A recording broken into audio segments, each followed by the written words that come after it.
Hello, Coloma Intermediate School students. My name is Mr. Soderberg. This is Chapter 11 of Fenway and Hattie and the Evil Bunny Game. I collapsed onto the floor.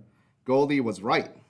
I knew that Bunny was trouble, but I never thought he had come between me and my beloved short human. It's the worst news ever. He is nestled in Hattie's arms. He's stolen my job of making Hattie happy. Or he thinks. It's beyond revolting. Does he actually expect me to roll over and play dead? Not on his evil bunny life. I jump up, hackles raised. I leap on Hattie's legs. This short human is mine, I bark, and I'll never let you have her. Not without a fight. Fenway, Hattie yells, pushing me away. No, no, no, no. She shakes a scolding finger at me while that villain snuggles in closer, his nose twitching in victory. My ears sag. She's taking his side. My heart rips out all over again. Right then, the car vrooms up the driveway. Hattie's eyebrows arch. She shoves the evil bunny back inside the cage mere moments before Fetchman's voice calls from the garage. Hattie rushes to the back door.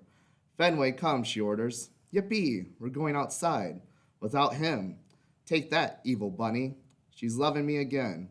He may have browed his way into Hattie's heart, but no bunny can compete with the fun of flockering dog. Enjoy that lonely cage while we go play, I taunt. I romp after Hattie into the dog park over to the side gate. Fetchman is pushing a shiny metal box with wheels on the bottom. In front has knobs like the stove and doors like the cabinets. My tail goes wild with curiosity. So does my nose. Fetchman's face is beaming with pride as he wheels the box through the grass. It looks like the barbecue that Whisker Face has across the street, except its scent is new and boring and not wonderful like smoky hot dogs or barbecue chicken. Sadly, all I smell is metal. Hattie shuts the gate. She runs to Fetchman. He parks the barbecue. He lifts up the lid, revealing an empty grill.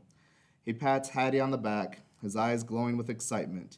Even there isn't any delicious food inside. Hattie forces a smile. The door slides open. Food lady steps out, one arm wrapped around a lumpy paper bag and the other carrying a big plastic bowl. She eyes the grill happily, like it was exactly what she was hoping to see. Fetchman chatters eagerly with food lady, studies the shiny barbecue from the top to bottom. They're both very excited. Don't they realize there's no tasty meat sizzling on it?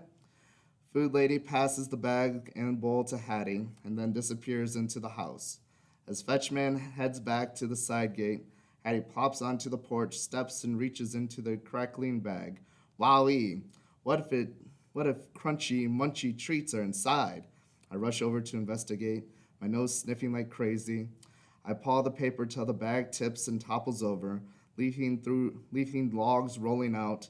They smell grassy like husk and sweet like corn. I barely plunged in when Hattie grabs my collar and yanks me out. Fenway, no, she scalds. Bad news, Hattie, I barked. There's nothing here except ears of corn, which apparently is not the only bad news. Hattie shakes her finger at me, her forehead scrunched. She sneaks a nervous glance at the side gate where Fetchman disappeared. I trot out into the grass and drop onto my forepaws. Here's a great idea, Hattie, I barked, my tail swishing. Let's play chase. But Hattie isn't paying attention. She's focused on the bag of corn. The side gate clicks open again, and Fetchman returns, his arms cradling a chubby metal tank. He shoves it under the barbecue and hooks it up to a rubber hose. Come on, Hattie. I gallop back to her and paw her knees. You know you want to. After a quick glance at Fetchman, Hattie gives me a stern look. Shh, she murmurs, pointing a corn cob at me. Talk about irresistible. I love tug of war. I chomp one end and dig my hind paws into the ground. Fenway! Hattie shrieks, her eyes darting from a disapproving Fetchman, then back to me. Drop it! I unclench my jaw, my heart crushing again. Hattie doesn't want to play with me because she loves that evil bunny. He probably doesn't even care about her. I'll bet he's only in it for the carrots. I have to battle him. I have to win. There's nothing I won't do to defeat my nemesis. But that's next to impossible when he's inside and I'm not. I'm about to curl up and lick my wounds when my nose gets wind of a familiar and horrifying bunny stench. Is drifting in from the dog park next door. Hey, the front gate is not closed all the way.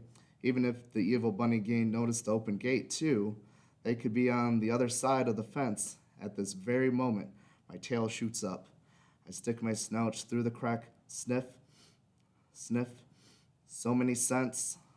The gang could definitely be in there. I know they'd be back. Have they come to free their leader? Free their leader? Ha! That's it. All this time I've been trying to prevent a bunny invasion, but it could be exactly what I've been looking for. The gang could do my dirty work. They'll help the evil bunny escape. He'll be gone, and I'll have Hattie all to myself again. Whoopee! It's the best idea ever. I glance back at the porch. Fetchman's on his knees fiddling with the chubby tank under the grill. Hattie's telling him something in a sad voice.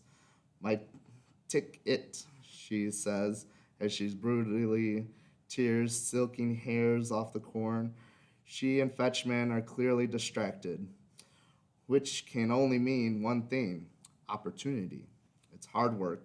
I managed to nose my way through the friend gate, sniffling feverishly. I zigzag across the ladies' dog park. That horrible scent is all over the place. Those evil bunnies are here somewhere, and when I find them, I'm going to lead them right to the prisoner. I also detect strong odors of Goldie, Patches, Angels, and even me and Hattie. I pick up slight whiffs of Tool Man, Muffin Lady, and the occasional squirrel, too. And something else. Recent scents of Angel's Ball and another short human. Zara? I pause for a moment and sniff the air. Ah! I get back to work rooting through the grass. That bunny stench is buried in the mixture of all the other smells, but it's here. It's getting stronger. Nose to the ground, I'm heading toward a cluster of vines near the house when suddenly I stop short. My hind leg is snapped on something, or rather in something. I squirm furiously, whipping my head back and forth a look. Angel's jacket is dangling from the side of a lawn chair, with my paw caught in the pocket.